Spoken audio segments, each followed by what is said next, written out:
নমস্কার বন্ধুরা, রথযাত্রা উপলক্ষে সবাইকে জানাই অনেক অনেক শুভেচ্ছা ও ভালোবাসা।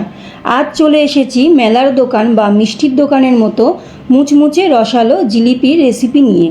আমরা সবাই জিলিপি খেতে ভীষণ ভালোবাসি, আর সেটা যদি হয় বাড়িতে বানানো তাহলে তো কোনো কথাই নেই।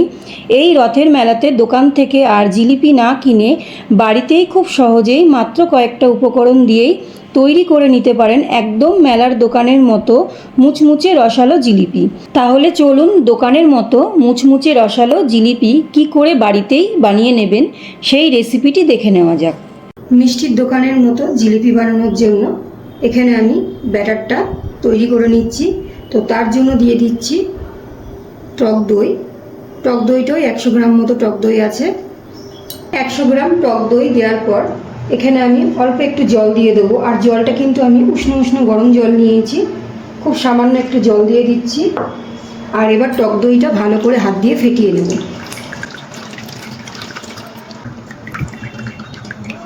উষ্ণ গরম জল দিয়ে টক দইটা কিন্তু একটুখানি ফেটিয়ে নিয়েছি। এবার এর মধ্যে আমি দিয়ে দিচ্ছি ময়দা। আমি এই বাটি মেপে 2 বাটি ময়দা দিয়ে দিচ্ছি। এই বাটি মেপে 2 বাটি ময়দা কিন্তু আমার 250 গ্রাম ময়দা হয়েছে। যেই বাটি মেপে আমি ময়দা নিলাম সেই বাটি মেপেই কিন্তু আমি 2 বাটি জল নিয়ে নিয়েছি গ্লাসের মধ্যে। আর জলটা কিন্তু উষ্ণ উষ্ণ গরম জল। এবার জলটা আমি দিয়ে দিচ্ছি। খুব শক্ত বা নরম করে মাখলে হবে না, মিডিয়াম করে মেখে নিতে হবে।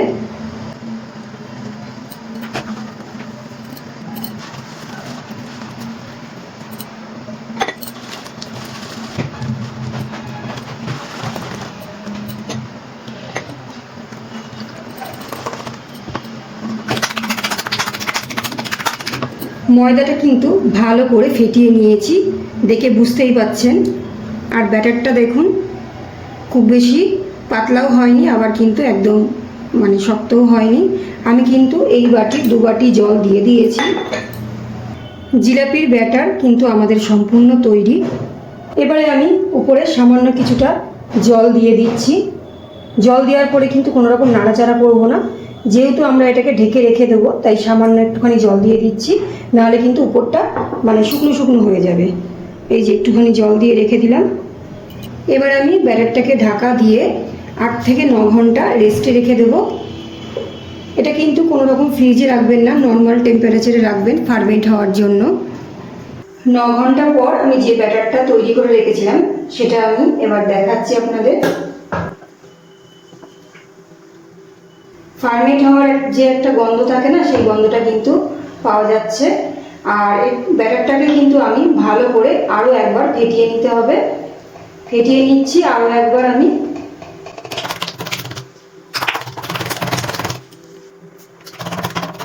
ভালো করে কিন্তু ফেটিয়ে নিয়েছি। এবার আমি এখানে একটা গাগলা নিয়েছি, আর এই গাগলার মধ্যে আমি জিলাপির রসটা বানিয়ে নেব। তো তার জন্য দিয়ে দিচ্ছি 1 কিলো চিনি। যেহেতু আমি এই বাটি মেপে চিনি নিয়েছি 2 বাটি, তাই 1 বাটি আমি জল দিয়ে দিচ্ছি। গ্যাসের ফ্লেমটা হাইতে দিয়ে চিনিটা আমি সম্পূর্ণ গলিয়ে রস তৈরি করে নিচ্ছি। চিনিটা কিন্তু সম্পূর্ণ গলে গেছে। এবার আমি এর মধ্যে দিয়ে দিচ্ছি 2টো ফাটিয়ে নেওয়া এলাচ। চিনির রসটা যাতে খুব তাড়াতাড়ি জমে না যায় তার জন্য দিয়ে দিচ্ছি 1 চামচ লেবুর রস। আপনারা লেবুর রসের পরিবর্তে 1 চামচ ভিনেগারও দিতে পারেন। এবারে রঙের জন্য দিয়ে দিচ্ছি অল্প একটু ফুড কালার। ফুড কালারটাও কিন্তু আপনারা না চাইলে নাও দিতে পারেন, অসুবিধা নেই। তবে কালারটা দিলে কিন্তু জিলিপির রঙটা কিন্তু খুব সুন্দর আসবে। একটু নাড়াচাড়া করে নিচ্ছি। আমাদের কিন্তু জিলাপির রস একদম তৈরি। জিলাপির রসটা কিন্তু খুব বেশি মোটাও হবে না, আবার একদম পাতলাও হবে না, একটু আঠালো টাইপের হবে।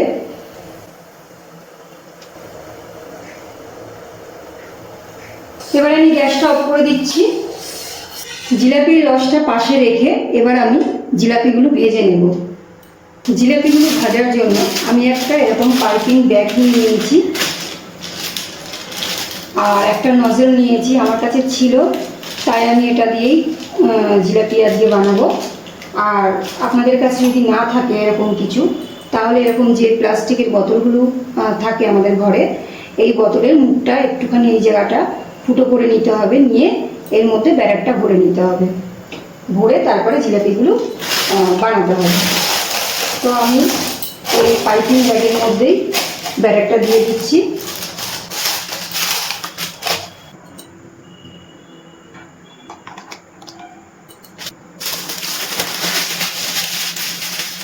এটা আমি রেডি করে নিলাম। এবার গ্যাস অন করে আমি তেল গরম করে নেব।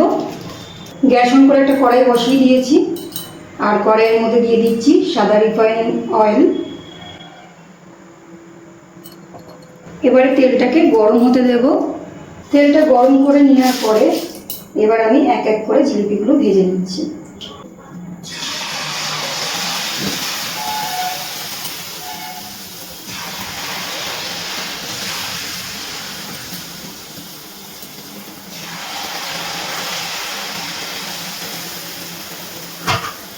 খুব সুন্দর ফুলে গেছে জিলিপিগুলো।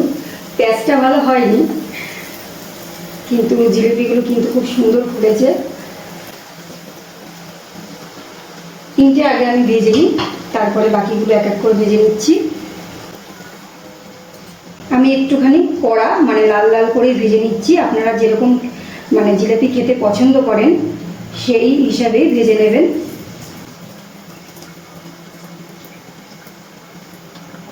আর রসটা কিন্তু আমি একটু হালকা গরম করে নিয়েছি, একদম ঠান্ডা করলে হবে না। যেহেতু রসটা আমি আগে থেকে করে রেখেছি তাই রসটা ঠান্ডা হয়ে গেছে, মানে জিলাপির রসটা, তাই আমি একটু হালকা গরম করে নিয়েছি। জিলাপির প্যাচগুলো কিন্তু হয়নি বলতে গেলেই চলে। আপনারা চেষ্টা করলে কিন্তু অনেক ভালো করতে পারবেন। তো যে কোনো জিনিস মাঝে মাঝে যদি বানানো হয় তাহলেই কিন্তু ভালো হয়, হঠাৎ করে একদিন বানালে কিন্তু ভালো হয় না, আর এইসব ক্ষেত্রে তো হয়ই না। তো লাল লাল করে ভেজে নিয়েছি, এবার তুলে নিচ্ছি। এবার আমি এক এক করে জিলাপিগুলো এই হালকা গরম রসে ছেড়ে দিচ্ছি। একটু উল্টে পাল্টে দিচ্ছি।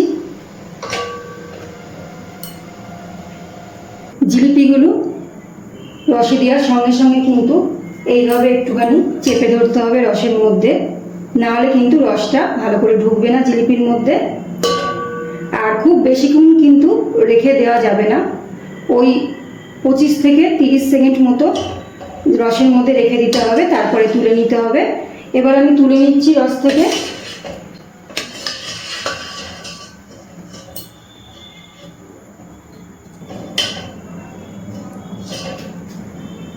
তুলে নিলাম। আমি প্রথমে আপনাদের দেখানোর আগে কয়েকটা জিলিপি ট্রাই করেছি।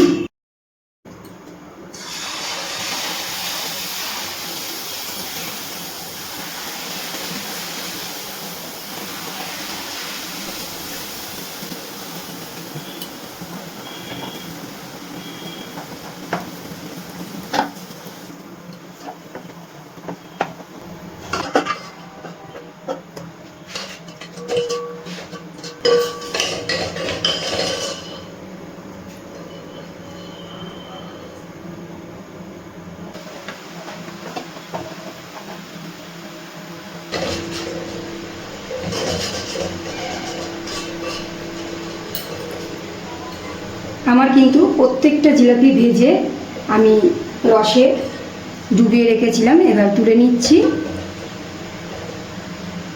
এক এক করে ভেজেছি আর সঙ্গে সঙ্গে রসে ডুবিয়ে দিয়েছিলাম। আর এইগুলো একদম লাস্ট ব্যাচের জিলাপি। প্রত্যেকটা জিলাপি আমার কমপ্লিট ভাজা আর রস থেকে তুলে নিচ্ছি। আমাদের একদম তৈরি মেলার দোকানের মতো মুচমুচে রসালো জিলিপি গরম গরম বাড়ির সকলকে খাওয়ান আর নিজেও খান। অবশ্যই বাড়িতে অল্প করে হলেও একবার বানিয়ে দেখতে পারেন। তাহলে আমার আজকের রেসিপিটি আপনাদের কেমন লাগলো অবশ্যই কমেন্ট করে জানাবেন। আর রেসিপিটি ভালো লাগলে একটা লাইক ও সাবস্ক্রাইব করে আমার পাশে থাকার অনুরোধ রইল। আজ এই পর্যন্ত, আবারও চলে আসব অন্য কোনো রেসিপির সাথে। সবাই ভালো থাকবেন, সুস্থ থাকবেন, ধন্যবাদ।